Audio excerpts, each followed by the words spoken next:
তাআলা আনহু থেকে বর্ণিত, রাসূলুল্লাহ সাল্লাল্লাহু আলাইহি ওয়াসাল্লাম বলেন, মান কালা হিনা ইউসবিহু ওয়া ইউমসি, কেউ যদি সকাল সন্ধ্যা বলে সুবহানাল্লাহি ওয়া বিহামদিহি মিআত মাররা, সকালবেলা 100 বার আর সন্ধ্যাবেলা 100, সুবহানাল্লাহি ওয়া বিহামদিহি, সুবহানাল্লাহিল আযীম না, ওটা আরেকটা জিকির, বড় জিকির, ওর চেয়ে ছোট অর্ধেক এটা, সুবহানাল্লাহি ওয়া বিহামদিহি, লাম ইয়াতি আহাদুন ইয়াউমাল কিয়ামাতি বিআফযাল মিম্মা জাআ বিহি, তাহলে কিয়ামতের দিনে ওর চাইতে বেশি নেকি নিয়ে আল্লাহর কাছে কেউ আসতে পারবে না।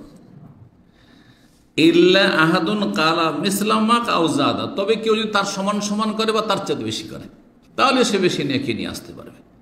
সুবহানাল্লাহি ওয়া বিহামদিহি, একটু আগে বললাম যে মাত্র 1.5 মিনিট থেকে 2 মিনিট লাগবে না, আপনার 100 বার পড়া হয়ে যাবে সুবহানাল্লাহি ওয়া বিহামদিহি, সুবহানাল্লাহি ওয়া বিহামদিহি, সুবহানাল্লাহ। এই ফজিলত যে হাসরের মাঠে যখন হাজির হবেন, আমলনামায় নেকি আর নেকি, আপনার চাইতে বেশি নেকি নিয়ে কেউ আসতে পারবে না, তবে আপনার সম্মান বা আপনার চাইতে বেশি কেউ যদি পাঠ করে সেটা ভিন্ন বিষয়। আল্লাহু আকবার। সহিহ মুসলিম 4858 নম্বর হাদিস।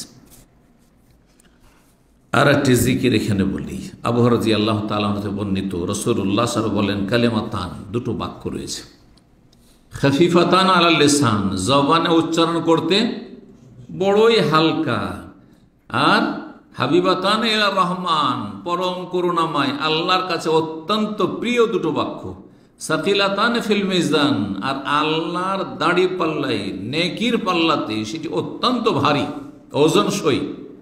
কি সেই দুটো বাক্য? সুবহানাল্লাহি ওয়া বিহামদিহি, সুবহানাল্লাহিল আযীম।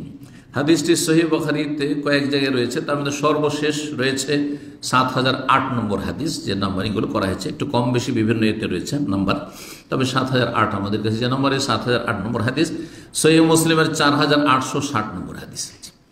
সুবহানাল্লাহি ওয়া বিহামদিহি, সুবহানাল্লাহিল আযীম বেশি বেশি পাঠ করবেন, তাহলে আপনার নেকির পাল্লা ভারী হয়ে যাবে।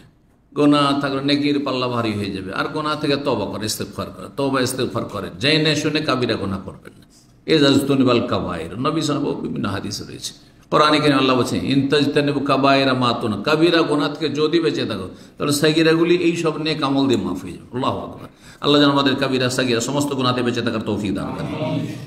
تلبسوا الحق بالباطل وتكتموا الحق وأنتم تعلمون وأقيموا الصلاة وآتوا الزكاة واركعوا مع الراكعين.